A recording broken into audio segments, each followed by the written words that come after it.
नमस्कार दोस्तों, कैसे हैं आप सभी का मैं आपके प्यारे चैनल द सक्सेस माइंड @ पे दिल से आपको स्वागत करता हूं।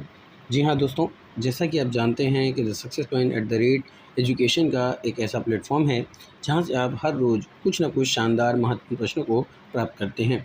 हमारा प्रयास भी रहता है कि हम हर रोज़ कुछ ऐसे महत्वपूर्ण प्रश्नों को आपके बीच में जाकर डिस्कशन करें, जिससे कि आपका सिलेक्शन सुनिश्चित हो सके दोस्तों, आपका चयन जल्द से जल्द हो सके।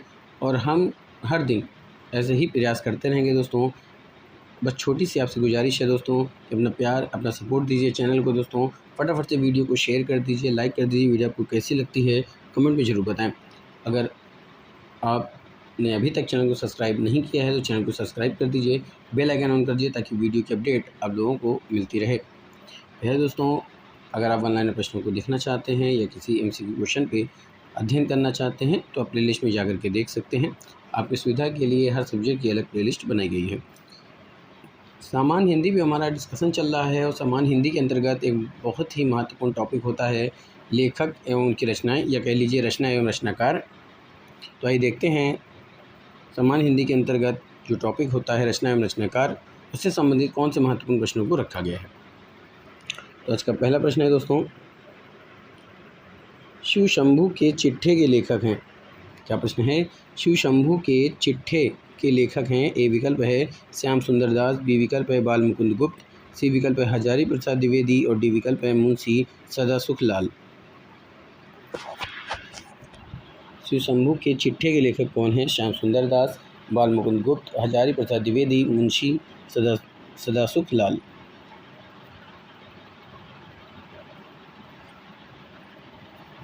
बहुत ही अच्छा प्रश्न है दोस्तों, फटाफट से उत्तर लगाने का प्रयास कीजिएगा। शिव शंभू के चिट्ठे के लेखक हैं। ए विकल्प है श्याम सुंदर दास, बी विकल्प है बाल मुकुंद गुप्त, सी विकल्प है हजारी प्रसाद द्विवेदी, डी विकल्प है मुंशी सदासुख लाल।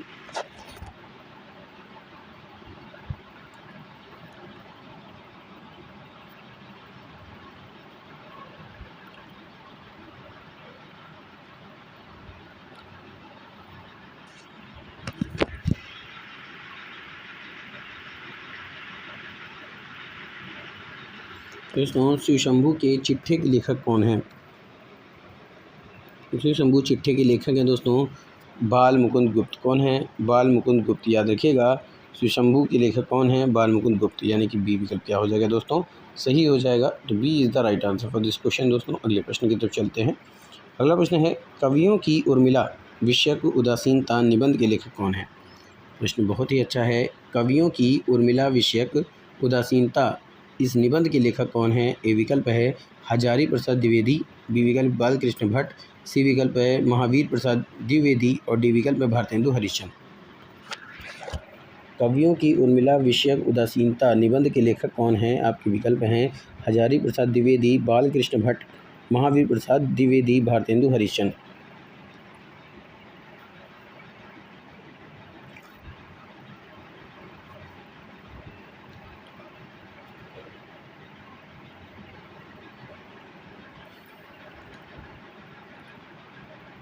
दोस्तों, जिस तरह से धीरे धीरे आगे बढ़ते हैं, छोटे छोटे कदम मिला करके, या कह लीजिए आपको तरक्की अगर करनी है, सिलेक्शन आपको पाना है, तो क्या दोस्तों आपको अभी से मेहनत में जुटना होगा। जिस तरह से बूंद बूंद से सागर बढ़ता है, ठीक उसी तरह से आपको छोटे छोटे प्रयास करते हुए आगे बढ़ना है।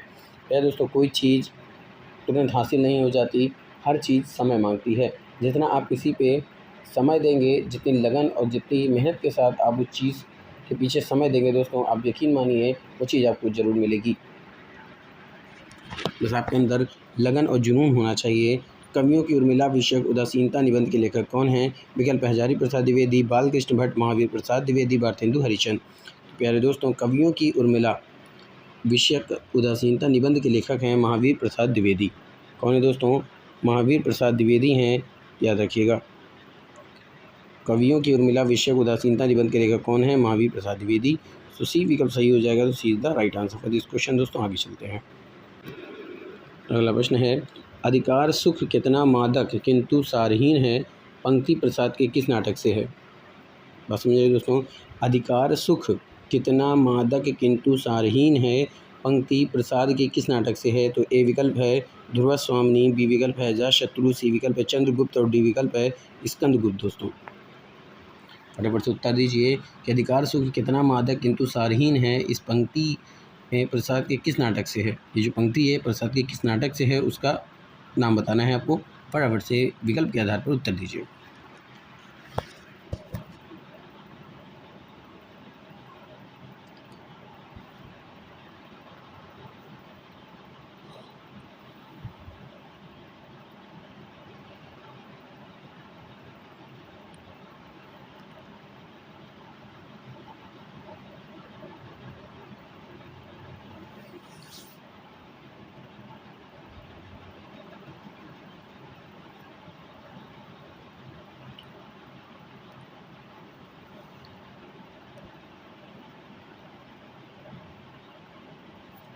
दोस्तों अधिकार सुख कितना मादक किंतु सारहीन है, ये जो पंक्ति है प्रसाद के किस नाटक से है, ये प्रश्न आपसे पूछा जा रहा था, आपको इसका उत्तर देना था। ये है प्यारे दोस्तों स्कंदगुप्त। क्या हो जाएगा? स्कंदगुप्त। तो डी विकल्प सही हो जाएगा, तो D is the right answer for this question दोस्तों। और ये क्या हो जाएगा? इम्पोर्टेंट हो जाएगा। अगला प्रश्न देखते हैं। अष्टछाप के कवियों में प्रथम नियुक्त कीर्तनकार कवि कौन थे? प्रश्न है अष्टछाप के कवियों में प्रथम नियुक्त कीर्तनकार कवि कौन थे? ए विकल्प है नंददास, बी विकल्प कृष्णदास, सी विकल्प है सूरदास और डी विकल्प है कुंभन दास। तो अष्टछाप के कवियों में प्रथम नियुक्त कीर्तनकार कवि कौन थे?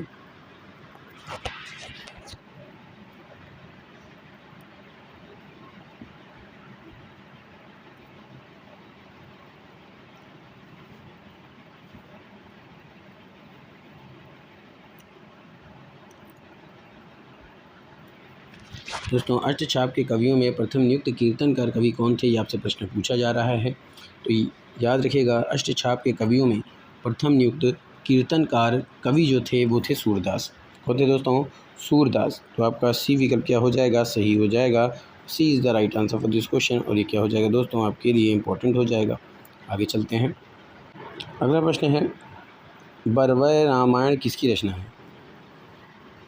ए विकल्प है सूरदास, बी विकल्प है तुलसीदास, सी विकल्प है नंददास और डी विकल्प है केशवदास। बरवय रामायण किसकी रचना है? सूरदास, तुलसीदास, नंददास, केशवदास।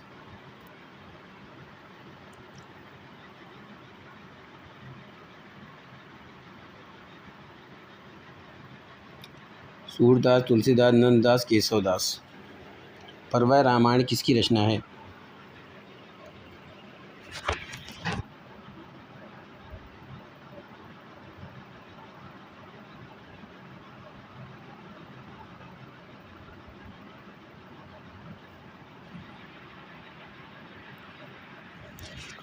बरवय रामायण किसकी रचना है? ए विकल्प है सूरदास, बी विकल्प तुलसीदास, सी विकल्प है नंददास और डी विकल्प है केशवदास। तो दोस्तों प्रश्नों को उत्तर देते रहिएगा, वीडियो को शेयर करते रहिएगा। बरवय रामायण किसकी रचना है? साथ ही साथ एक छोटी सी गुजारिश आपसे और है कि वीडियो को शुरुआत से अंत तक जरूर देखें ताकि कोई भी प्रश्न आपकी आंखों से छूटने ना पाए। तो बरवय रामायण किसकी रचना है? सूरदास, तुलसीदास, नंददास, केशवदास। बरवय रामायण किसकी रचना है? तो बरवय रामायण तुलसीदास की रचना है दोस्तों। किसकी रचना है? बरवय रामायण तुलसीदास की रचना है। याद रखिएगा बरवय रामायण किसकी रचना है? तुलसीदास की रचना है। तो बी विकल्प क्या हो जाएगा? सही हो जाएगा। तो B is the right answer for this question. और ये इंपॉर्टेंट हो जाएगा। अगला प्रश्न क्या है? किस क्षेत्र की बोली को काशिका कहा गया है? प्रश्न क्या है दोस्तों? किस क्षेत्र की बोली को काशिका कहा गया है? ए विकल्प है बैसवाड़ा, बी विकल्प है आरा भोजपुर, सी विकल्प है बनारस और डी विकल्प है मगध। बस समझ रहे हैं दोस्तों किस क्षेत्र की बोली को काशिका कहा गया है? बैसवाड़ा, आरा भोजपुर, बनारस, मगध।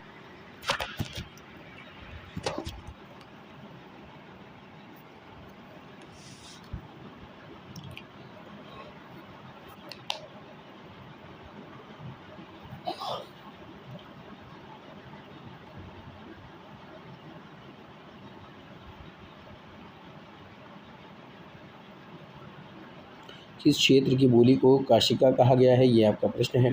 विकल्प क्या है? बैसवाड़ा, आरा भोजपुर, बनारस, मगध।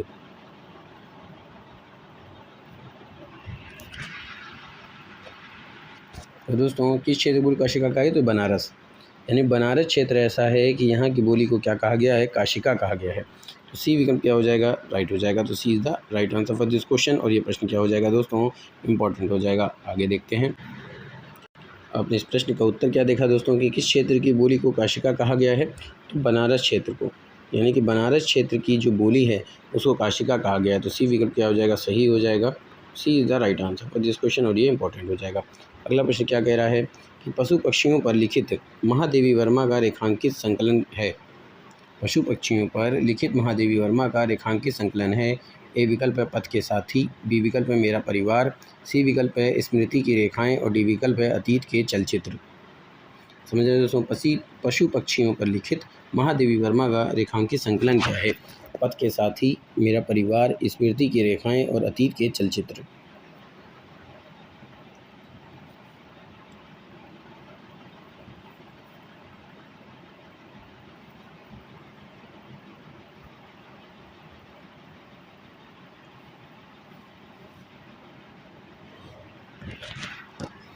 पशु पक्षियों पर लिखित महादेवी वर्मा का रेखांकित संकलन क्या है, आपको इसका उत्तर देना है दोस्तों। तो प्यारे दोस्तों, पशु पक्षियों पर लिखित महादेवी वर्मा का जो रेखांकित संकलन है वो है मेरा परिवार। क्या है दोस्तों, मेरा परिवार। मेरा परिवार जो है वो पशु पक्षियों पर लिखित महादेवी वर्मा का रेखांकित संकलन है। बी विकल्प क्या हो जाएगा, सही हो जाएगा। तो B is the right answer for this question दोस्तों। और ये क्या हो जाएगा, इंपॉर्टेंट हो जाएगा। अगले प्रश्न की तरफ चलते हैं। अगला प्रश्न दोस्तों कि रामचंद्र शुक्ल की आलोचनात्मक कृति कौन सी है। ए विकल्प है रस सिद्धांत स्वरूप विश्लेषण, बी विकल्प है काव्य मीमांसा, सी विकल्प है रस मीमांसा, डी विकल्प है वाड्मय विमर्श। समझ रहे दोस्तों, प्रश्न क्या है, रामचंद्र शुक्ल की आलोचनात्मक कृति कौन सी है। रस सिद्धांत स्वरूप विश्लेषण, काव्य मीमांसा, रस मीमांसा, वाड्मय विमर्श।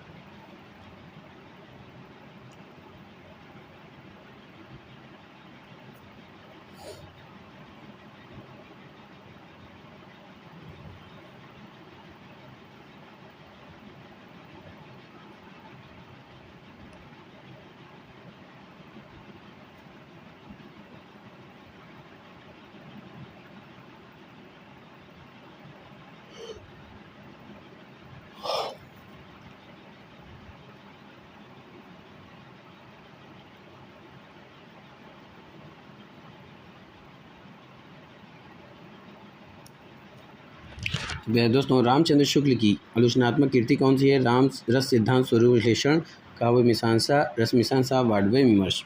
दोस्तों, रामचंद्र शुक्ल की आलोचनात्मक कृति है रस मीमांसा। कौन सी दोस्तों, रस मीमांसा, याद रखिएगा। रस मीमांसा जो है रामचंद्र शुक्ल की आलोचनात्मक कृति है। तो सी विकल्प क्या हो जाएगा, सही हो जाएगा। तो C is the right answer for this question दोस्तों। ये क्या हो जाएगा, इंपॉर्टेंट हो जाएगा। अगला प्रश्न है, ठेले पर हिमालय किस विधा की रचना है। ए विकल्प है उपन्यास, बी विकल्प है कहानी, सी विकल्प है यात्रा वृत्त और डी विकल्प है निबंध। ठेले पर हिमालय किस विधा की रचना है। विकल्प क्या है, उपन्यास, कहानी, यात्रा वृत्त, निबंध।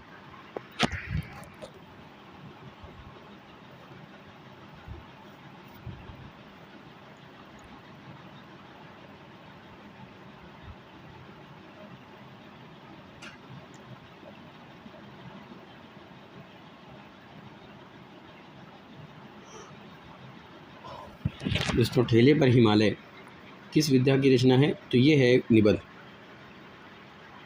तो हो जाएगा दोस्तों निबंध। तो डी विकल्प क्या हो जाएगा, सही हो जाएगा। तो D is the right answer for this question दोस्तों। बात समझ आ रही है, ठेले पर हिमालय किस विधा की रचना है, निबंध की। अगला प्रश्न है, वंदे वाणी विनायको निबंध संकलन के रचयिता कौन है। प्रश्न क्या है दोस्तों, वंदे वाणी विनायको निबंध संकलन के रचयिता कौन है। ए विकल्प है विद्यानिवास मिश्र, बी विकल्प है रामवृक्ष बेनीपुरी, सी विकल्प है गुलाब राय और डी विकल्प है प्रताप नारायण मिश्र। वंदे वाणी विनायको निबंध संकलन के रचयिता कौन है। आपके विकल्प हैं विद्यानिवास मिश्र, रामवृक्ष बेनीपुरी, गुलाब राय, प्रताप नारायण मिश्र।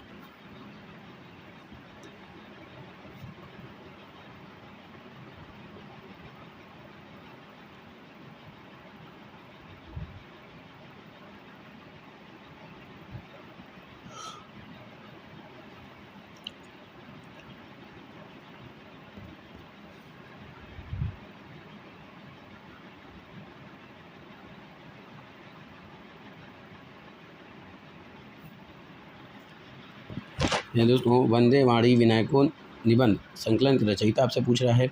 इसके रचयिता हैं राम वृक्ष बेनीपुरी। क्या है दोस्तों? राम वृक्ष बेनीपुरी, याद रखिएगा। वंदे वाणी विनायको निबंध, इस संकलन के रचयिता कौन है? तो राम वृक्ष बेनीपुरी, यानी बी विकल्प सही हो जाएगा। B is the right answer for this question, और ये क्या हो जाएगा? इंपॉर्टेंट हो जाएगा। अगला प्रश्न क्या है? अब लौ नसानी अब ना नसैहों किसकी युक्ति है? समझ दोस्तों प्रश्न क्या है? अब लौ नसानी अब ना नसैहों किसकी युक्ति है? ए विकल्प है तुलसीदास, बी विकल्प है सूरदास, सी विकल्प है मीराबाई, डी विकल्प है कबीरदास।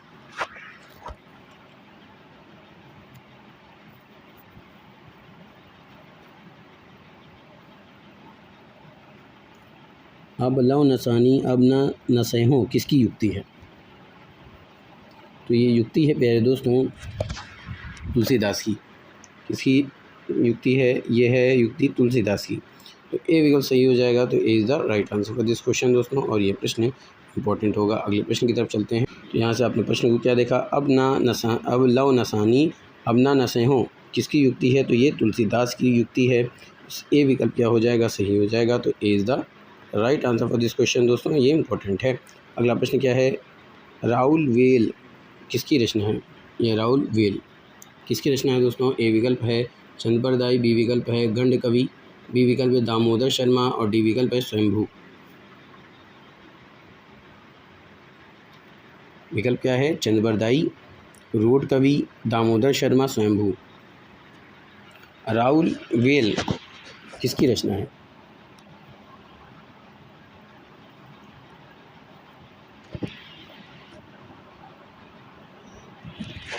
तो क्या दोस्तों राहुल वेल किसकी रचना है? तो राहुल वेल रोड कवि की रचना है। किसकी रचना है? तो राहुल वेल रोड कवि की रचना है दोस्तों। तो आपका बी विकल्प क्या हो जाएगा? सही हो जाएगा। तो B is the right answer for this question, और ये आपके लिए इंपॉर्टेंट हो जाएगा। अगला प्रश्न देखते हैं। अगला प्रश्न दोस्तों, इनमें से कौन सी रचना अवधी भाषा की नहीं है? प्रश्न क्या है? इनमें से कौन सी रचना है जो अवधी भाषा की नहीं है? ए विकल्प है रामचरितमानस, बी विकल्प है पद्मावत, सी विकल्प है विनय पत्रिका, डी विकल्प है चंदायन। कौन सी रचना है जो अवधी भाषा की नहीं है? विकल्प क्या है? रामचरितमानस, बी विकल्प है पद्मावत, सी विकल्प है विनय पत्रिका, डी विकल्प है चंदायन।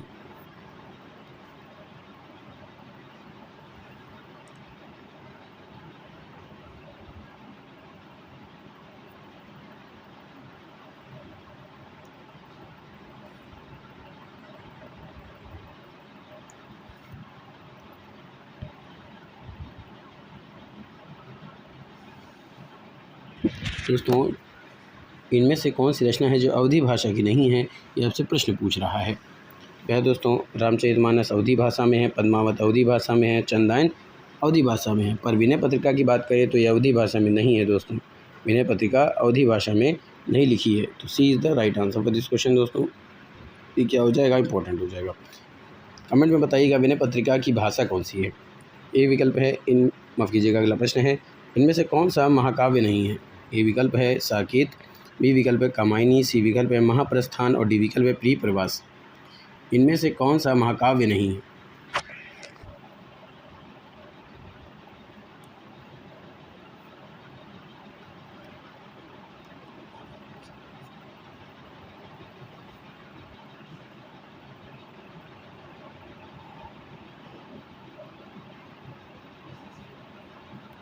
इनमें से कौन सा महाकाव्य नहीं है? साकेत, कामायनी, महाप्रस्थान, प्रिय प्रवास।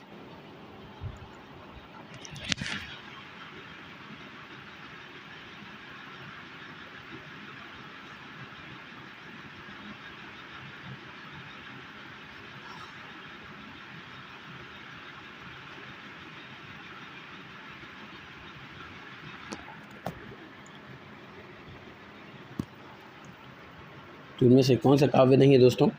तो देखिए रामचंद्रिका ये कि महाकाव्य पूछा है, महाकाव्य नहीं है।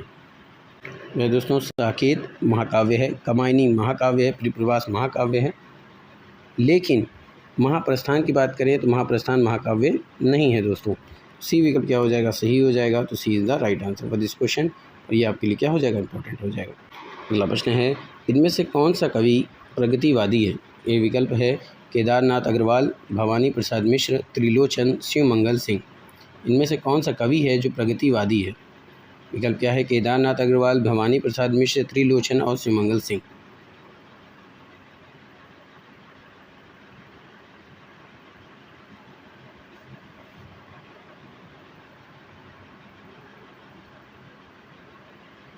इनमें से कौन सा कवि है जो प्रगतिवादी है? फटाफट से उत्तर दीजिए दोस्तों। तो पहले दोस्तों केदारनाथ अग्रवाल, भवानी प्रसाद मिश्र, त्रिलोचन, शिवमंगल सिंह सा। तो इसमें से जो सही उत्तर है वो क्या होगा दोस्तों? उसका सही उत्तर है भवानी प्रसाद मिश्र। भवानी प्रसाद मिश्र जो हैं वो प्रगतिवादी नहीं है। बाकी केदारनाथ अग्रवाल ये प्रगतिवादी हैं, त्रिलोचन प्रगतिवादी हैं, शिवमंगल के प्रगतिवादी, पर भवानी प्रसाद मिश्र नहीं हैं। तो बी विकल्प क्या हो जाएगा? सही हो जाएगा। तो B is the right answer for this question दोस्तों। अगला प्रश्न क्या है? पहले मैं सन्नाटा बुनता हूँ किसकी पंक्ति है? विकल्प है आज्ञ, नागार्जुन, राम कुमार शर्मा, शमशेर बहादुर सिंह। पहले मैं सन्नाटा बुनता हूँ किसकी पंक्ति है? विकल्प आपके सामने हैं आज्ञ, नागार्जुन, राम कुमार वर्मा, शमशेर बहादुर सिंह।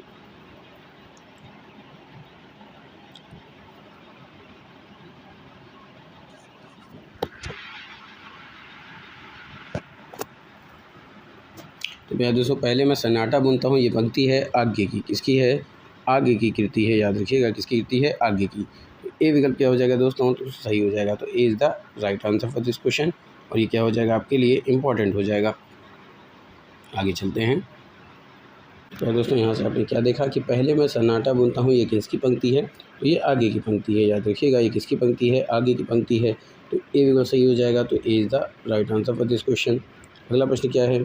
निम्नलिखित में से कौन सी रचना सर्वेश्वर दयाल सक्सेना की नहीं है? ए विकल्प है काठ की घंटियाँ, कुआनो नदी, आत्महत्या के विरुद्ध, लिपटा रजाई में।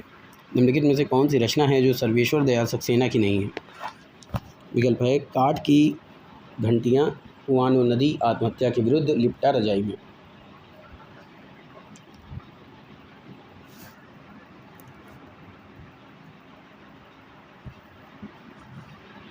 दोस्तों निम्नलिखित में से जो रचना सर्वेश्वर दयाल सक्सेना की नहीं है, आइए देखते हैं। तो काठ की हांडियाँ सक्सेना दयाल शर्मा की है, कुआनो नदी सर्वेश्वर दयाल सक्सेना की है, लिपटा रजाई में सर्वेश्वर दयाल सक्सेना की है, पर आत्महत्या के विरुद्ध ये सर्वेश्वर दयाल सक्सेना की नहीं है। समझ रहे दोस्तों? ये जो आत्महत्या के विरुद्ध, आत्मकथा नहीं, आत्महत्या के विरुद्ध ये जो रचना है ये किसकी नहीं है? यानी सर्वेश्वर दयाल सक्सेना की नहीं है। सी विकल्प सही हो जाएगा। तो C is the right answer for this question दोस्तों। अगला प्रश्न है निम्नलिखित में से कौन सा उपन्यास देविका नंदन खत्री का नहीं है? ए विकल्प है नरेंद्र मोहिनी, बी विकल्प है भाग्यवती, सी विकल्प है चंद्रकांता और डी विकल्प है कुसुमलता। निम्नलिखित में से कौन सा उपन्यास है जो देविका नंदन खत्री का नहीं है? दोस्तों नरेंद्र मोहिनी देविका नंदन खत्री का है, चंद्रकांता देविका नंदन खत्री का है, कुसुमलता देविका नंदन खत्री का है, और भाग्यवती जो है वो देविका नंदन खत्री का नहीं है। क्या हो जाएगा? बी विकल्प सही हो जाएगा दोस्तों। B is the right answer for this question और ये क्या हो जाएगा आपके लिए? इंपॉर्टेंट हो जाएगा। अगला प्रश्न क्या कह रहा है कि इंदु पत्रिका के संपादक का नाम है? विकल्प है अंबिका प्रसाद गुप्त, जगदीश गुप्त, चंद्रधर शर्मा गुलेरी, काशी प्रसाद जायसवाल। इंदु पत्रिका के संपादक का नाम बताना है। ए विकल्प है अंबिका प्रसाद गुप्त, बी विकल्प है जगदीश गुप्त, सी विकल्प है चंद्रधर शर्मा गुलेरी, डी विकल्प है काशी प्रसाद जायसवाल। दोस्तों इंदु पत्रिका के संपादक का नाम क्या है? तो इंदु पत्रिका के संपादक का नाम है चंद्रधर शर्मा गुलेरी। क्या नाम है? चंद्रधर शर्मा गुलेरी। सी विकल्प क्या हो जाएगा? सही हो जाएगा। तो C is the right answer for this question दोस्तों। चंद्रधर शर्मा इंदु पत्रिका के संपादक है और इनका दूसरा नाम क्या है? गुलेरी के नाम से इनको जाना जाता है। अगला प्रश्न क्या है दोस्तों? निम्नलिखित में से कौन सा ग्रंथ है जो हजारी प्रसाद द्विवेदी का नहीं है? तो ए विकल्प क्या है? अशोक के फूल, कुटज, विचार संग्रह, वृंत और विकास। समझ रहे दोस्तों? निम्नलिखित में से कौन सा ग्रंथ हजारी प्रसाद द्विवेदी का नहीं है? विकल्प है अशोक के फूल, कुटज, विचार संग्रह और वृंत और विकास।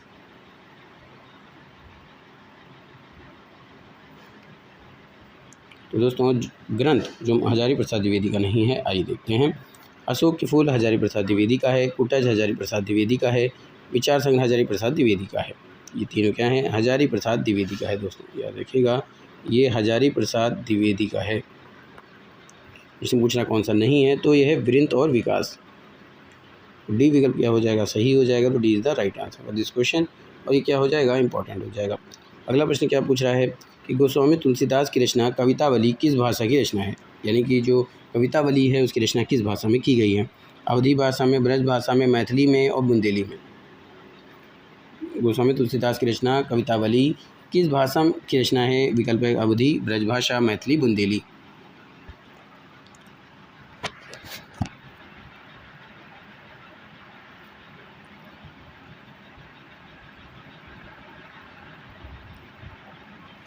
दोस्तों गोस्वामी तुलसीदास की रचना कवितावली ये किस भाषा में इसकी रचना की गई है? तो कवितावली जिस भाषा में रचना की गई कवितावली की वो है ब्रजभाषा। कौन सी भाषा में इसकी रचना की गई है? तो ब्रजभाषा में इसकी रचना की गई है। ऐसे प्रश्न आ सकता है कि कवितावली की रचना किस भाषा में की गई? तो ब्रजभाषा में। बी विकल्प क्या हो जाएगा? राइट हो जाएगा, तो B is the right answer for this question. और कवितावली किसकी रचना है? तो कवितावली गोस्वामी तुलसीदास की रचना है। यहाँ से आपने क्या देखा दोस्तों कि गोस्वामी तुलसीदास की रचना कवितावली किस भाषा की रचना है? ये ब्रज भाषा की रचना है। तो यानी कि बी विकल्प क्या हो जाएगा? सही हो जाएगा, B is the right answer for this question है। और ये क्या है? आपके लिए इंपॉर्टेंट है। अगला प्रश्न क्या है? शिवपालगंज किस उपन्यास से संबंधित है? ए विकल्प है श्री रामपुर का संत, राग दरबारी, आधा गाँव, महिला आंचल। शिवपालगंज किस उपन्यास से संबंधित है? शिवपालगंज संबंधित है दोस्तों राग दरबारी से संबंधित है, राग दरबारी से संबंधित है। तो बी विकल्प सही हो जाएगा, तो B is the right answer for this question. और ये क्या हो जाएगा? आपके लिए इंपॉर्टेंट हो जाएगा। अगले प्रश्न की तरफ चलते हैं। अगला प्रश्न है प्रेमचंद किस प्रवृत्ति के उपन्यासकार हैं? ए विकल्प है आदर्शवादी, यथार्थवादी, आदर्शोन्मुख यथार्थवादी और यथार्थमुख आदर्शवादी। तो प्रेमचंद जिस प्रवृत्ति के लेखक के दोस्तों आपको बताना है, तो प्रेमचंद दोस्तों आदर्शोन्मुख यथार्थवादी हैं। कौन है? आदर्शोन्मुख यथार्थवादी हैं। सी विकल्प क्या हो जाएगा? सही हो जाएगा, तो C is the right answer for this question. अगला प्रश्न देखते हैं। अगला प्रश्न है रस आखेटक के रचनाकार हैं हजारी प्रसाद द्विवेदी, विद्यानिवास मिश्र, कुबेर नाथ राय, शरद जोशी। रस आखेटक के रचनाकार कौन है? तो रस आखेटक के रचनाकार है दोस्तों कुबेर नाथ राय। कौन है? कुबेर नाथ राय जो हैं वो रस आखेटक के रचनाकार हैं। तो सी विकल्प क्या हो जाएगा?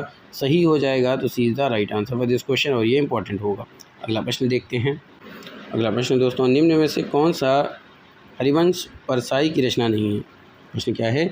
कौन सी रचना है जो हरिवंश माफ़ कीजिएगा इनमें से कौन सी रचना है जो हरिशंकर परसाई की नहीं है? ए विकल्प है विकलांग श्रद्धा का दौर, ठिठुरता हुआ गणतंत्र, प्रेमचंद के फटे जूते, जीप पर सवार इल्लियाँ। इनमें से कौन सी हरिवंश परसाई की रचना नहीं है?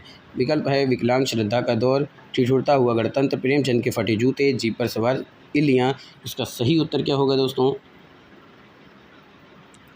बताइए।